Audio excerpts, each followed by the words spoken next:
Hello!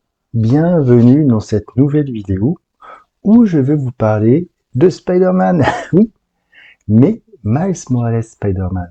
Avec cette question, est-ce que Miles est un personnage cheaté? Qu'est-ce que ça veut dire, me direz-vous? Eh ben, on va en parler tout de suite. Alors Miles est apparu en août 2011 dans les pages de Fallout 4. Il reprend le flambeau dans l'univers Ultimate de Spider-Man, qui est décédé peu de temps auparavant. Et Miles, lui aussi a été mordu par une araignée, mais il a quelques variations au niveau de ses pouvoirs. Et si je dis que le personnage est cheaté, c'est bien par rapport à ses pouvoirs. Donc on va voir un petit peu ce qu'il en est des pouvoirs de Miles et pourquoi ceux-ci sont peut-être un peu trop puissants. Alors tout d'abord, le starter pack de Miles, c'est évidemment la force d'araignée, les réflexes, l'agilité, mais aussi un sens d'araignée et deux nouveaux pouvoirs par rapport à Peter, le rayon de venin, ou Venom Blast, ça, en fait, il peut, en touchant ses adversaires, les paralyser. Il peut injecter du venin sous forme pseudo-électrique, et il a également un pouvoir d'invisibilité. Il peut devenir invisible aux yeux des autres. Donc déjà, il y a des pouvoirs qui sont quand même plus axés sur l'infiltration que sur l'action. Mais il a également tout ce qu'il faut pour être dans l'action. Donc c'est déjà pas mal.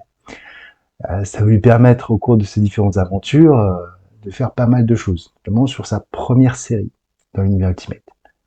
Dans sa deuxième série de l'univers Ultimate, on va découvrir un nouveau pouvoir.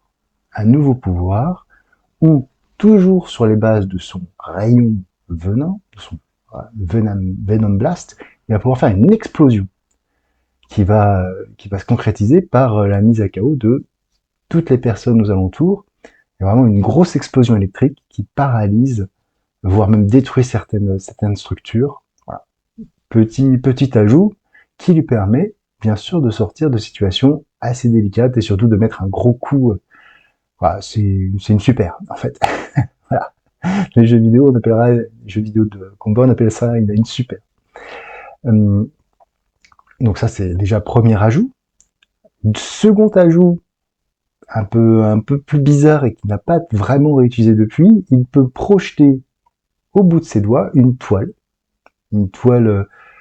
pseudo-électrique qui lui permet de se passer de ses lance-toiles. Il peut ainsi entourer ses ennemis, les agripper et faire tout ce qu'on peut faire avec une toile. Voilà. Nouvel ajout là aussi, un petit peu pratique, voilà, on pas de toile, hop, t'as tes toiles toi-même, assez pratique. Ça, c'était au cours de la série Miles Morales Spectacular Spider-Man. Et nous avons le dernier ajout dans la nouvelle série de Cody Ziglar. Miles peut maintenant transformer son énergie pour qu'elle prenne la forme d'une épée avec toutes les caractéristiques d'une épée. Miles, en fait, on ne le savait pas, mais c'est un utilisateur d'une naine. Voilà, il a une naine de la transformation. Et voilà, donc ça fait qu'on rajoute toujours ces petits pouvoirs, sans en enlever finalement. Ils sont toujours présents, il n'y a pas de contrepartie, il a toujours tous ces pouvoirs. Et pourquoi, à mon sens, il y a un petit peu un problème, c'est que tous ces pouvoirs sont apparus de manière un petit peu impromptue, en Deus Ex Machina, voilà, pour le sauver ou sauver des personnes d'une situation. Voilà. Que ça soit en tout cas sur ceux qui se sont rajoutés au cours du temps. L'explosion Venom, c'était vraiment, il n'y avait aucune situation pour s'en sortir, hop, on a ce petit truc qui permet de tout détruire et de sortir de la situation. L'étoile, il avait plus de toile à ce moment-là, hop, il peut en projeter par lui-même. C'est sympathique. Il a besoin d'un objet, etc., pour contrer une épée, hop, il se fait son épée lui-même. Ce qui pose problème, parce que finalement, les scénaristes vont lui rajouter des armes au fur et à mesure, des pouvoirs pour pouvoir agir, sans que ceci ait vraiment quelque chose d'organique. C'est juste, hop, petit power-up qui sort un peu de nulle part, et hop. Alors on me dirait, ouais, mais Peter aussi, il a eu des changements au cours du temps, il n'a pas eu que ces pouvoirs-là, il a eu d'autres pouvoirs, ses lance-toiles organiques, il a eu son dard qui sortait de son bras, il avait le pouvoir de parler aux araignées, ou en tout cas de savoir ce qu'elles pensaient plus ou moins. Voilà. Mais ceci, ça a toujours été dans le cadre d'une histoire, d'un arc particulier, que ça soit The Others, ou que ça soit dans le cadre de la première rencontre avec la reine, ou d'autres choses, ça a toujours été dans le cadre d'un arc, et jamais véritablement en conclusion ou en solution pour se sortir. En tout cas, c'est pas mon ressenti. Alors que là, Miles, lui, finalement, va toujours avoir un pouvoir pour le sortir d'une situation délicate. Et ça pose la question de, est-ce que vraiment Miles a besoin de ça pour s'en sortir? Il a déjà tous les pouvoirs d'une araignée, selon Marvel. Parce que les araignées dans la vraie vie, c'est pas comme ça. En tout cas, ça pose la question de savoir ce que ce personnage, finalement, quelles sont ses véritables forces et faiblesses, et comment on le transforme, ce personnage.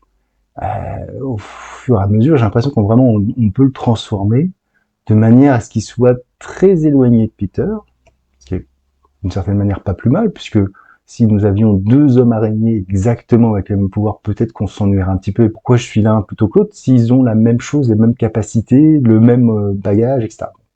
Peter et Miles sont deux personnages très différents, de par leur vécu, de par leur situation, de par leur environnement familial, bien sûr, et par les aventures qu'ils ont menées.